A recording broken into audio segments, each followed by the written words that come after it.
I meet so many people who look at my art and they go, oh, I wish I could draw. And the answer is always, but you can. I haven't met anyone who can't draw. A big part of me wants to make sure that everyone who says, I wish I could draw, realizes they can and finds a path to doing that. It's like a language. If you think of art not as something that has to be good, something that has to be art with a big A and hang in a museum somewhere, but art as a language that communicates to other people, and you treat it that way, you spend an hour a day, 6 months, you'll speak in pictures. It's just like any language in the world.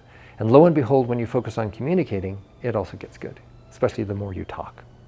I think by picking things in progress, I mean, you have some of my sloppiest, earliest sketches here, as well as the final things.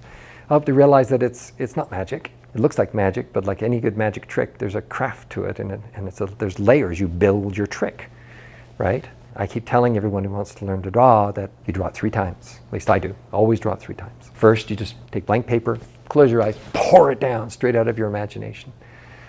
And then take a good sober look at it the next day, and the stuff you couldn't draw well, maybe the figure, the weight, you didn't understand that, or the lighting on the character, whatever, study it.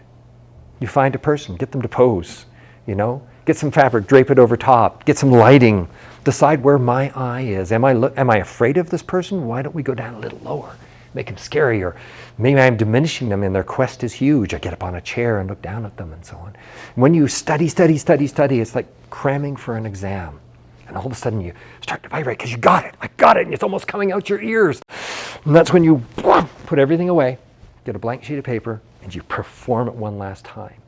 And all of a sudden it's got the passion and the performance of that very first one because you're inside the character, but it's got all the knowledge and authority of the second one. And the third one just always looks great. And then you hide the first 2 and everyone thinks you're a genius. But I want them to know that maybe that's not your way of doing it, but it's almost always a process like that. There's always a way of getting to that final piece of art. And don't be afraid to make a mistake and make messes along the way. That's what gets you that third drawing.